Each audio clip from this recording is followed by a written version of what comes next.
আমাদের চোখে আঙুল দিয়ে দেখিয়ে দিল যে পতিত স্বৈরাচার এবং ফ্যাসিবাদী প্রেতাত্মা বাংলাদেশ থেকে কিন্তু বিদায় নেয়নি, নানা রাখার একটি পায়তারা দেখছি। কোথায় ছিলেন তারা এতদিন?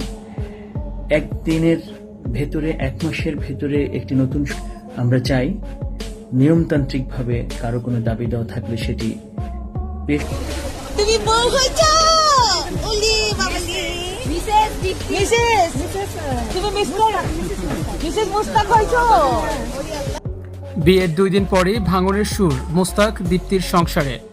লাইভে এসে দীপ্তি চৌধুরীকে নিয়ে বিস্ফোরক মন্তব্য করেছেন তার স্বামী মুস্তাক। আটপৌরে বিয়ের সানায়ে রেশ কাটতে না কাটতেই ভাঙনের সুর বাজতে শুরু করেছে আলোচিত জুটি মুস্তাক ও জনপ্রিয় উপস্থাপিকা দীপ্তি চৌধুরীর সংসারে।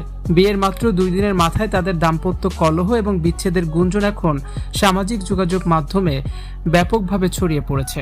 25 বছরের বয়সের বৈষম্য এবং মুস্তাকের অতীত জীবনের গোপন তথ্য ফাঁসের পর থেকেই শুরু হয়েছে এই চরম উত্তেজনা।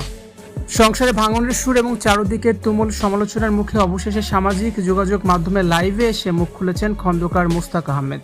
লাইভে তাকে বেশ বিপর্যস্ত ও ক্ষুব্ধ দেখায়। মুস্তাক দাবি করেন তিনি দীপ্তির কাছে কোনো কিছুই গোপন করেননি।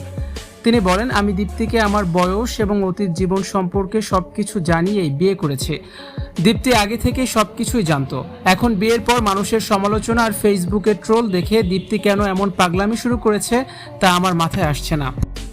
মুস্তাক আরও অভিযোগ করেন, বহিরাগত মানুষ এবং নেটিজেনরা মিলে তাদের ব্যক্তিগত জীবন ও সংসারকে বিষিয়ে তুলেছে। এভাবে মানসিক চাপ নিয়ে এবং প্রতিদিনের অশান্তির মধ্যে সংসার টিকিয়ে রাখা তার পক্ষে আর সম্ভব হবে না। বিয়ের মাত্র 48 ঘন্টার মধ্যে দেশের অন্যতম আলোচিত এই জুটির সংসার ভাঙনের খবর নেট দুনিয়ায় রীতিমতো অগ্নিকুণ্ড তৈরি করেছে।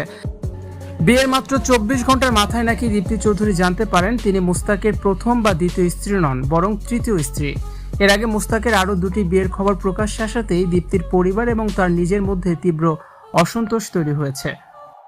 এরপর থেকে মূলত এই নবদম্পতির ঘরে শুরু হয়েছে তুমুল অশান্তি, যা এখন বিচ্ছেদের দ্বারপ্রান্তে এসে দাঁড়িয়েছে।